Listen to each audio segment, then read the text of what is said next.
Namaku Aini. Usia saya sekarang di 26 tahun. Saya lahir dan besar di sebuah desa kecil di pinggiran kota. Desa saya tenan, tapi menyimpan banyak cerita pahit bagi saya. Saya adalah anak kedua dari 4 bersaudara. Ayah saya seorang petani biasa, ibu saya seorang ibu rumah tangga yang getabah. Hidup kami sederhana sejak dulu. Saya terbiasa membantu orang tua sejak kecil. Mengurus adik, membantu di dapur, bahkan ikut ke sawah. Saya tidak pernah membayangkan akan menjadi Yanda di usia semuda ini. Kata Yanda dulu terasa jauh sekali dari pikiran saya. Tapi takdir ternyata membawaku ke titik ini. Saya menikah di usia 22 tahun. Waktu itu, saya pikir saya sudah menemukan lelaki yang tepat. Namanya Rahman. Dia adalah tetangga desa sebelah. Kami bertemu di acara hayatan teman. Dari awal, dia terlihat ramah dan perhatian. Rahman bekerja di bengkel motor kecil miliknya. Saya suka sikapnya yang sederhana, dia tidak banyak bicara, tapi setiap kata yang dia ucapkan terasa tulus. Kami menikah hanya setelah 6 bulan berkenalan. Waktu itu, saya terlalu percaya bahwa cinta adalah segalanya. Pernikahan kami berlangsung di sederhana, hanya dihadiri keluarga dan beberapa tetangga. Saya bahagia sekali hari itu. Saya merasa masa depan akan indah bersama Rahman. Tapi ternyata, indah itu tidak bertahan lama. Awalnya, rumah tangga kami baik-baik saja. Rahman bekerja keras di bengkel. Saya mengurus rumah, memasak, mencuci, dan melayani suami. Kami sering tertawa bersama di malam hari. Saya merasa dicintai, tapi perlahan, semuanya mulai berubah. Rahman sering pulang di larut malam, katanya sibuk dengan bengkel. Tapi saya mulai curiga, dia lebih sering memegang ponselnya diam-diam. Kalau saya tanya, dia marah. Saya mencoba percaya, walaupun hati saya gelisah. Sampai suatu malam, saya mendapat telepon dari seorang perempuan. Perempuan itu bilang dia adalah kekasih Rahman. Saya kaget setengah mati, terasanya dunia runtuh. Saya tidak percaya pada awalnya, tapi bukti-bukti mulai bermunculan. Cat mesra di ponselnya, foto-foto yang tidak pantas. Saya menangis semalaman. Besoknya saya tanyakan langsung kepada Rahman. Dia awalnya menyangkal, tapi akhirnya dia mengaku. Katanya dia sudah bosan dengan saya, hati saya hancur. Saya tidak pernah menyangka akan mendengar kata-kata itu. Kami bertengkar hebat malam itu. Saya merasa dibuang. Beberapa hari kemudian, dia pergi dari rumah. Dia memilih tinggal bersama perempuan itu. Saya mencoba menahannya, tapi dia tetap pergi. Tidak ada yang bisa saya lakukan, saya merasa kalah. Orang tua saya terkejut mendengar kabar itu. Ibu saya menangis, ayah saya hanya diam, tapi saya tahu dia kecewa. Saya pulang ke rumah orang tua membawa semua barang di saya. Dan membawa hati yang geremuk. Hari-hari pertama menjadi Yanda sangat berat. Orang-orang mulai berbisik di belakang di saya. Mereka membicarakan kegagalan rumah tangga saya. Ada yang dibilang di saya tidak pandai melayani suami. Ada yang menuduh saya cerewet, padahal mereka tidak tahu yang sebenarnya. Saya mencoba mengabaikan semua itu, tapi kadang hati saya lelah.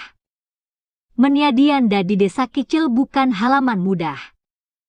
Banyak pandangan sinis, banyak tuduhan yang tak berdasar. Saya harus kuat, saya mulai mencari pekerjaan. Awalnya, saya membantu di warung di tetangga. Gajinya tidak seberapa, tapi setidaknya saya bisa beli kebutuhan sendiri. Saya tidak mau sepenuhnya bergantung kepada orang tua. Lalu saya belayar membuat kue, saya jual kue itu di pasar. Sedikit demi sedikit, usaha saya berkembang.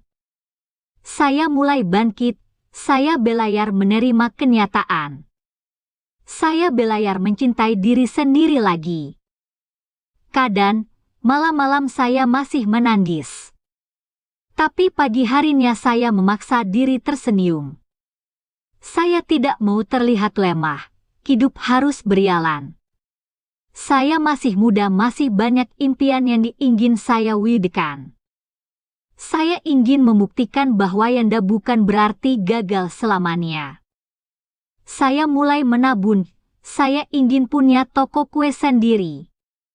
Saya ingin membangun hidup baru, saya tidak ingin terus terlibat di masa lalu. Saya memaafkan Rahman, bukan untuk dia, tapi untuk hati saya sendiri. Karena dendam hanya akan membuat saya lelah. Saya percaya suatu hari saya akan benar-benar bahagia lagi. Saya belayar dari semua kesalahan, saya jadi lebih hati-hati memilih pasangan.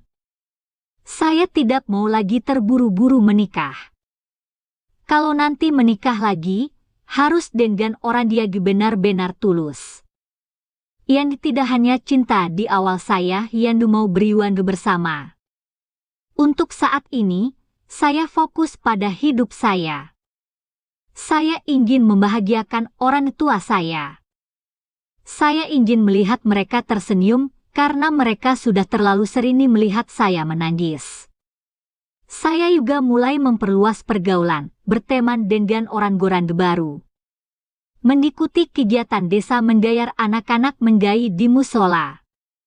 Hati saya pelan-pelan tenang, saya belayar bersyukur. Walaupun saya pernah jatuh, saya masih diberi kesempatan bangkit. Banyak orang di luar sana yang lebih menderita. Saya mulai menerima status saya, kata Yanda bukan lagi sesuatu yang memalukan. Itu hanya bagian dari perjalanan hidup. Hidup tidak selalu berjalan sesuai rencana. Tapi kita selalu bisa memilih untuk bangkit. Saya percaya, masa depan saya akan lebih baik. Karena saya mau berusaha, saya tidak mau hidup dalam penyesalan. Saya memaafkan masa lalu saya mencintai diri saya sekarang. Meski luka itu masih ada, tapi luka itu membuat saya kuat. Saya tidak lagi takut sendirian, saya bisa berdiri sendiri. Saya bisa mencari nafkah sendiri. Saya tidak perlu bergantung pada siapapun. Saya ingin perempuan lain tahu bahwa mereka juga bisa. Tidak ada yang disalah dengan menyadi Anda. Yang disalah adalah menyerah pada keadaan. Saya pernah jatuh, tapi saya bangkit, dan saya akan terus melangkah. Walaupun pelan-pelan, saya percaya langkah kecil juga berarti.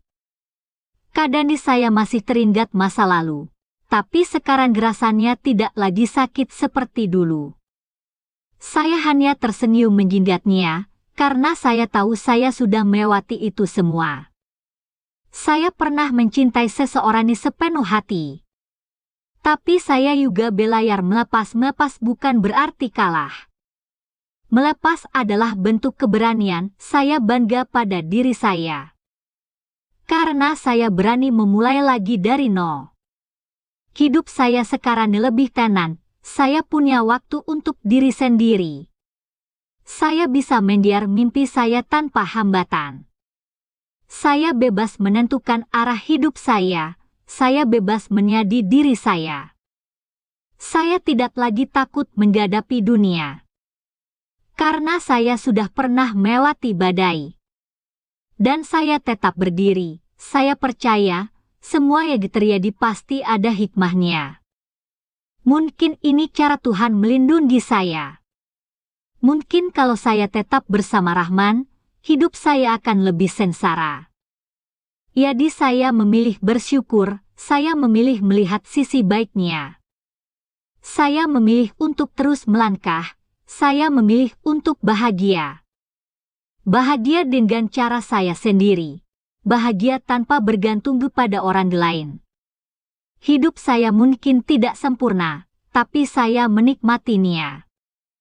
Karena hidup adalah tentang bagaimana kita menjalaninya.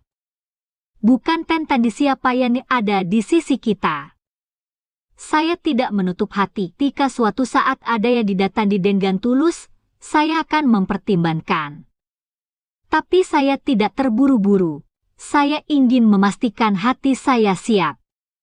Untuk sekarang, saya bahagia dengan kesendirian saya.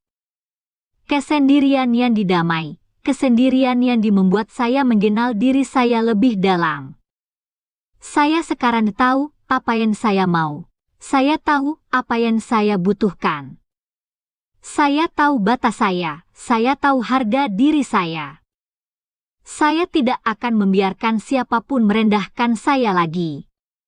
Saya tidak akan membiarkan siapapun mempermainkan hati saya lagi.